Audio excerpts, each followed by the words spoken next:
Hai, Assalamualaikum warahmatullahi wabarakatuh. Welcome back to my channel. Hari ini kita akan membahas tentang penggolongan obat. Obat yang pertama yaitu obat bebas. Obat bebas ditandai dengan lingkaran berwarna hijau dengan garis tepi hitam. Ini menunjukkan bahwa obat tersebut dapat dibeli secara bebas tanpa menggunakan resep dokter. Obat ini adalah obat yang paling aman dan bisa dibeli bebas di warung, toko obat maupun apotik. Meskipun disebut aman, obat bebas tetap tidak boleh digunakan sembarangan. Karena bagaimanapun obat memiliki kandungan kimia yang dapat berdampak pada tubuh. Obat-obatan yang dapat dibeli secara bebas biasanya digunakan untuk mengatasi penyakit yang memiliki gejala ringan seperti paracetamol, vitamin, dan antasida. Yang kedua yaitu obat bebas terbatas. Obat jenis ini sebenarnya masih bisa dibeli tanpa resep dokter, namun tetap tergolong obat keras. Jadi, bagi orang yang memiliki penyakit tertentu, penggunaan obat ini harus dilakukan dengan hati-hati dan sebaiknya menggunakan resep dokter. Meski gejala dan keluhan penyakit sama, obat yang digunakan belum tentu sama. Obat ini ditandai dengan lingkaran biru bergaris tepi hitam. Penggunaan obat ini pun harus mengikuti aturan pengobatan yang tertera pada kemasan. Jangan lupa perhatikan tanggal kadaluarsa obat, serta membaca informasi pada kemasan tentang petunjuk penggunaan obat yang tidak diperbolehkan, efek samping, dosis obat, cara penyimpanan obat, dan lainnya.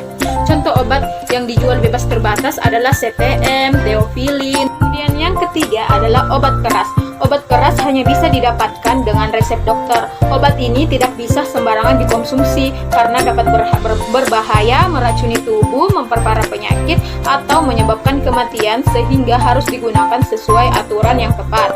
Golongan obat ini ditandai dengan lingkaran merah dengan garis tepi berwarna hitam dan huruf K di tengah yang menyentuh garis tepi. Obat-obatan yang termasuk dalam golongan ini misalnya antibiotik, obat-obatan yang mengandung hormon, obat penenang, dan lain-lain. Contoh obat keras yaitu asamefenamat, loratadin, dan alprazolam. Yang keempat adalah obat golongan narkotik.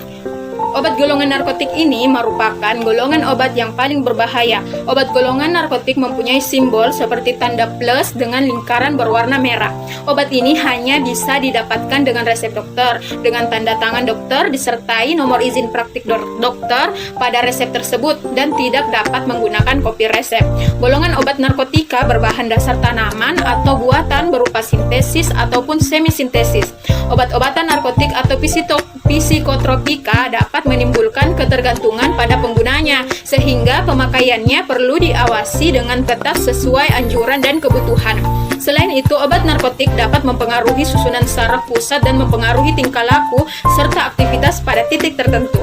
Contoh-contoh obat golongan narkotik adalah obat batuk yang mengandung yaitu obat fitofarmaka. Obat golongan ini memiliki tanda kristal salju berwarna hijau pada lingkaran kuning dengan tepi warna hijau.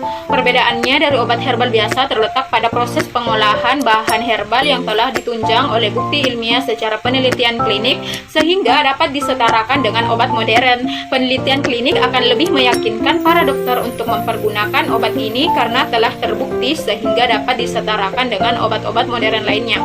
Kemudian yang keenam yaitu obat herbal terstandar atau OHT. Golongan obat ini ditandai dengan simbol lingkaran kuning dengan garis tepi hijau dan gambar 3 buah bintang hijau di dalamnya. Obat ini merupakan obat yang diekstraksi dari bahan alam seperti dari tanaman, hewan, maupun mineral. Umumnya obat ini telah ditunjang dengan bukti ilmiah, keterampilan, dan teknologi tinggi. Contoh obat yang merupakan obat herbal terstandar ialah obat untuk meredakan rasa nyeri saat haid dan obat untuk menyembuhkan diare seperti mastin, lelap, dan diabetes. Kemudian yang ketujuh yaitu obat herbal atau jamu. Kemasan obat herbal dilabeli dengan gambar logo tumbuhan atau pohon berwarna hijau dengan lingkaran hijau. Bahan dasar dari obat herbal terbuat dari seluruh bagian tanaman yang telah diolah untuk mendapatkan khasiatnya sesuai dengan prosedur keamanan. Obat herbal atau jamu biasanya secara turun-temurun selama beberapa generasi karena dinilai berkhasiat menyembuhkan berbagai penyakit. Contoh obat herbal yang sering ditemukan di pasaran yaitu obat untuk mencegah masuk angin seperti antangin, tolak angin, dan batugin. Nah, cukup sekian penjelasan saya tentang golongan obat. Jangan lupa like, komen, dan subscribe ya, sebanyak-banyaknya. Terima kasih. Assalamualaikum warahmatullahi wabarakatuh. Bye.